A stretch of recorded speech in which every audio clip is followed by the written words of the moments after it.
Oh ouais, allez.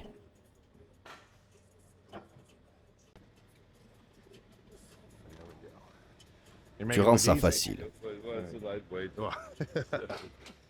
Voyons un peu ce qu'on a là.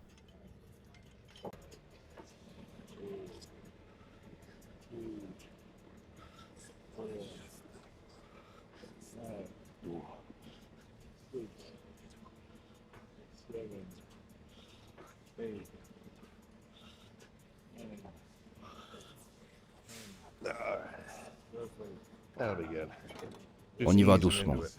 Tu sais, beaucoup de bodybuilders pro me disent que je soulève trop lourd. Mais je pense à un gars, tu connais James Hollingshead?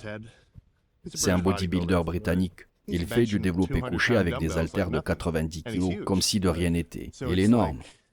Alors tu vas lui dire d'alléger la charge. C'est quoi le juste milieu au final? Évidemment, on n'a pas besoin de pousser 230 kg au couché. Il n'y a pas de juste milieu.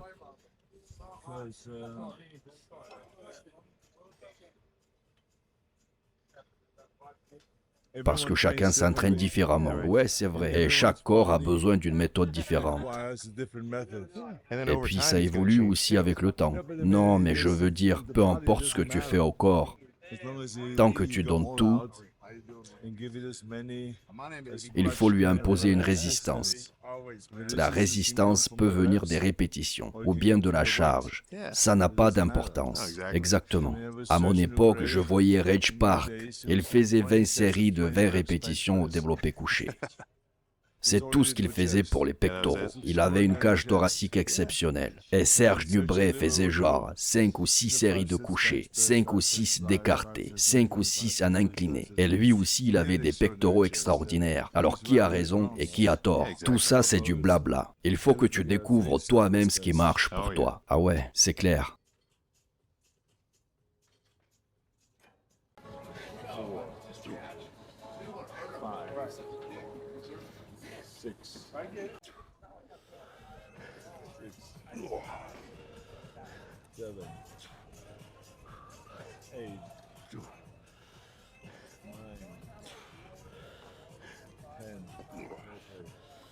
Pour moi, la promotion avait toujours un but.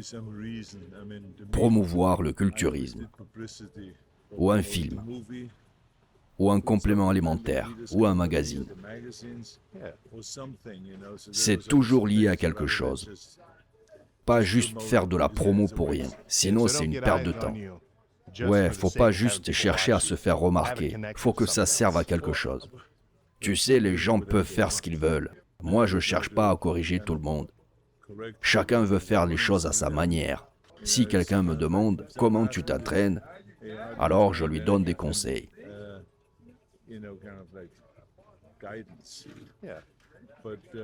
Mais si quelqu'un veut continuer à mal faire, je vais pas passer mon temps à le corriger. T'es pas leur père.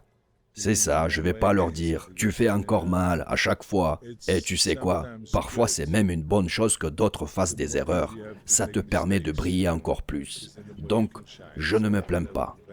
Ouais, c'est vrai, si tout le monde se plante et que toi tu fais bien, t'as l'air génial. Par contre, si tout le monde faisait bien les choses, je serais foutu.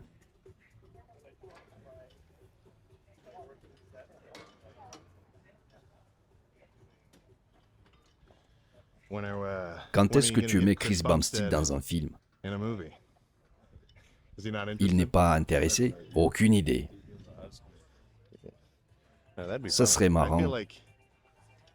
Si quelqu'un suit vraiment tes traces, je trouve que c'est lui le plus proche. Oui, exactement, c'est un gars extraordinaire. Même ceux qui ne connaissent rien en muscu, ils connaissent tous Chris. Oui, oui.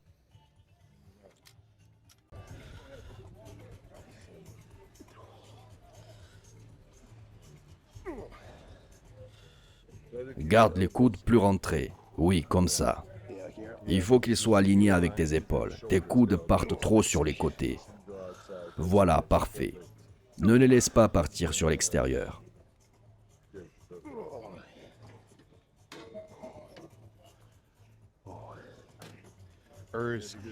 Il faut que ça soit tout droit. Ensuite, tu pousses vers l'arrière. Pas en ouvrant, mais bien en ligne, comme ça. Et tu pousses aussi vite que possible pour avoir l'étirement complet. Urs Kalesinski, le gars allemand, me disait la même chose à propos du tirage. Je le faisais comme ça. Il disait rentre-les beaucoup plus, active plus les dorsaux. Parfois, quand tu fais le mouvement, tu ne te rends même pas compte. Il faut que quelqu'un d'autre te le dise. Quelqu'un te le dise ou tu t'entraînes devant un miroir. Mais on a toujours un miroir devant nous, pas vrai? Surtout quand on est ici dehors. Je vois plein de journalistes qui parlent de musculation et disent toujours « C'est quand le prochain Ronnie Coleman va arriver ?» Genre quelqu'un avec une génétique parfaite. Mais je me suis toujours demandé quand. Tu penses qu'il y aura un jour une sorte de Pumping Iron 2 avec des gens différents, un style différent, mais un truc qui marchait vraiment? Parce que Pumping Iron, c'était au début de la muscu. C'était parfait. Et je veux dire, tu vois, des gens ont essayé de le refaire, genre avec Phil Heath et tous ces gars, mais ça n'a jamais eu le même impact. Oui, parce que tu vois, Pumping Iron, c'était basé sur des personnalités, pas juste sur la muscu. Il y avait une vraie histoire. Et si tu n'as pas d'histoire, et que tu essaies juste de faire semblant, ça marche pas. C'est comme un film. Il faut que ce soit organique. Tu peux pas tricher. Et je pense que la muscu aujourd'hui, elle n'a pas vraiment de personnalité.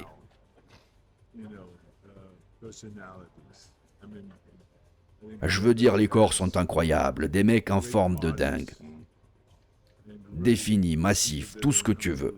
Mais la seule façon de vendre ça aujourd'hui, c'est avec un scénario écrit d'une certaine manière. Si les gars savent jouer, tu vois, ou alors un documentaire, mais il faut que ce soit réel.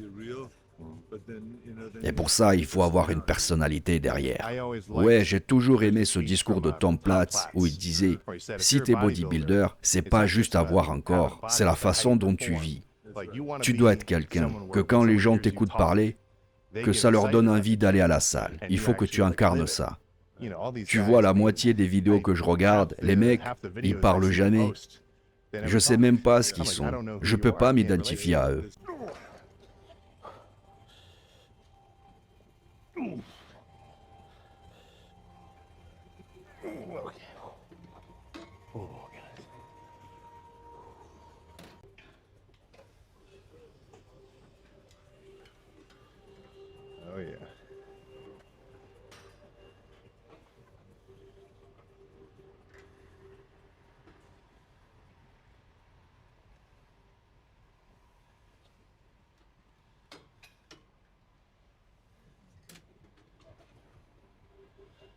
Après qu'on se soit entraîné ici hier avec mon frère, on disait que chez nous, dans l'Ohio, il n'y a aucune salle comme celle-ci. Pas parce qu'elle est grande, mais si tu faisais une étude, 90% des gars ici s'entraînent vraiment. Dans les salles commerciales, peut-être 20% qui s'entraînent sérieusement. Et souvent, c'est juste un jeune enthousiaste. Quand je suis entouré de gars comme ça me motive encore. C'est pour ça que je viens ici, parce que je vois les autres faire de bonnes choses. J'ai maintenant un espace privé. C'est grand, c'est neuf, il y a tout l'équipement. Les câbles sont super fluides. Je fais des allers-retours parce que je veux pas être un ermite. Je veux pas juste me cacher. J'ai envie de sortir, parler aux gens.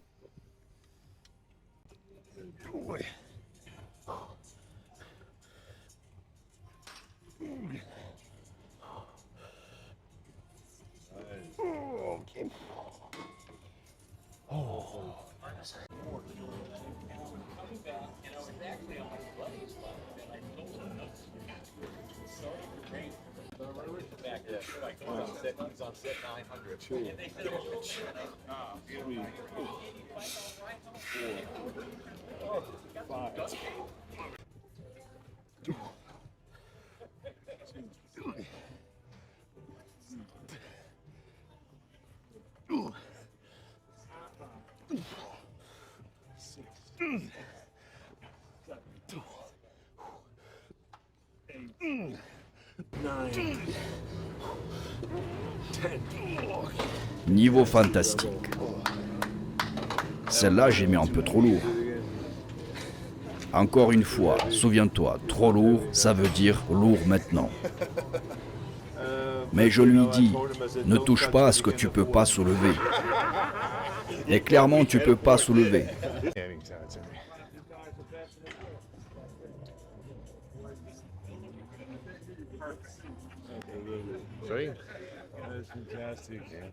Allez, on va manger un truc. Ok, boss, je file à l'aéroport. Gouverneur, tu peux t'entraîner? T'es là? Oui, on vient juste de finir. Ah oui? Qu'est-ce que vous avez fait? Dos. Un peu plus même, on était juste dehors. Tirage vertical, tirage horizontal. J'ai surestimé un peu ma force sur la dernière série. Il comptait jusqu'à 10. Je voulais pas m'arrêter avant, donc j'ai tenu. C'est bien petit. Pendant tout l'entraînement, je pensais aux vieilles vidéos de l'entraînement de lui. Tu sais, celles où il a les haltères. C'est tout ce que j'avais en tête. Oui, je m'entraîne avec lui demain. Oui, donc maintenant, j'ai la salle privée. Et pendant toute ma prépa, j'ai jamais fait autant de régime. Les 2 derniers mois, je rentrais dans une salle. Si c'était trop bondé, je ressortais direct pour aller ailleurs. Laissez-moi juste m'entraîner tranquillement et rentrer chez moi. C'est pour ça que je me sens bien chez moi aussi. Oui, c'est ça. Et t'as pas besoin de conduire. J'ai mis un vélo d'appartement dans mon garage.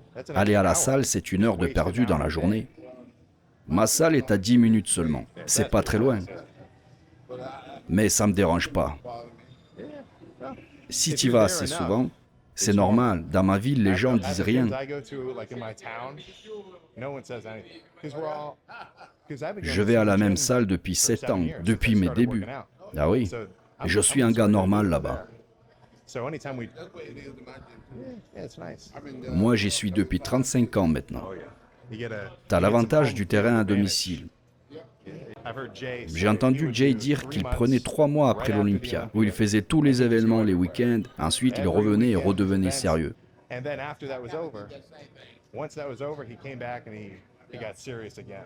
Moi, je m'entraînais même pas pareil. Tu sais qui est le maître de ça? Kevin. Ses avant-après, je pouvais pas croire que c'était le même mec. Kevin, je croyais que tu voulais que je reste le même. Je suis fan de vous. Merci mon frère. Ravi de vous rencontrer. Je t'apprécie aussi, Sam. Est-ce que je peux prendre une photo avec vous deux? Bien sûr, aucun souci. Laisse-moi prendre la photo.